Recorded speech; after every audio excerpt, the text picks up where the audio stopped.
വാർത്തകൾ വിശദമായി. ആചാരപ്പെരുമയിൽ പടനിലത്ത് ഓച്ചിറക്കളി നടന്നു. പടവെട്ടാനെത്തിയത് നൂറുകണക്കിന് പടയാളികൾ.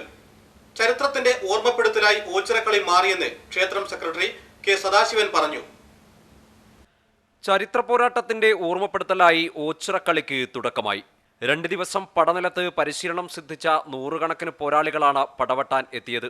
യുദ്ധസമാന കാഴ്ചകളുടെ പോരാട്ട സുഖം പകർന്ന ഓച്ചിറക്കളി കാണാനും നൂറുകണക്കിന് പേരാണ് ഓച്ചിറ പടനിലത്ത് ഒഴുകിയെത്തിയത്.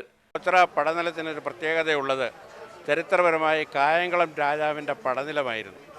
ആ ഓർമ്മ പുതുക്കിക്കൊണ്ട് സാമൂഹ്യ മാറ്റങ്ങൾ പലത് കഴിഞ്ഞിട്ടും ഭക്തി നിർഭരമായി ഓച്ചിറ പരബ്രഹ്മത്തെ ആരാധിക്കുന്ന ഒരു ആരാധനാക്രമമായി ഇത് മാറിക്കഴിഞ്ഞു. കരുനാഗപ്പള്ളി, മാവേലിക്കര, കാർത്തികപ്പള്ളി താലൂക്കുകളിൽ നിന്നായുള്ള 52 കരകളിൽ നിന്നുള്ള 400ഓളം കളി സംഘങ്ങളാണ് ഓച്ചിറക്കളിക്ക് ഈ വർഷം എത്തിയത്.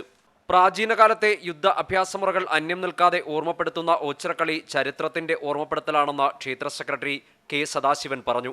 വിശേഷിച്ച് പ്രാചീന കാലങ്ങളിലുള്ള ഈ യുദ്ധ അഭ്യാസ മുറകൾ അത് അന്യം നിന്ന് പോകാതെ അത് നിറഞ്ഞ് കാലാകാലങ്ങളിൽ അത് ഒരു ഓർമ്മ പുതുക്കൽ പോലെ ഈ നേർച്ചയായി ഇവിടെ 52 കരയിലുമുള്ള ഭക്തജനങ്ങൾ വന്ന് വ്രതാനുഷ്ഠാനങ്ങളോടുകൂടി നടത്തുകയാണ്. ഉച്ചയ്ക്ക് 12:30 അന്നദാന മണ്ഡപത്തിൽ നിന്നുള്ള ഘോഷയാത്രയോടെയാണ് ക്ഷേത്ര ആൽത്തറകൾ വലം വെച്ച് പോരാളികൾ എട്ടുകണ്ടത്തിലിറങ്ങിയത്. വാദ്യമേളങ്ങളും ഭക്തജന സാന്നിധ്യവും ഘോഷയാത്രയെ വർണ്ണാഭമാക്കി. ആദ്യം നടന്നത് കരകളിയാണ്.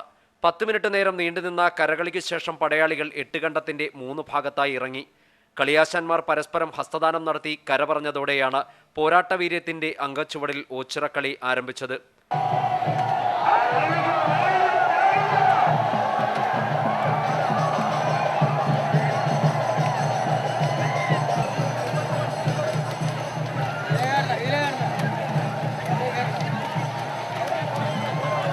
നയനാനന്ദ കാഴ്ച പകരുന്ന ഓച്ചിറക്കളിക്ക് ബുധനാഴ്ച സമാപനമാകും.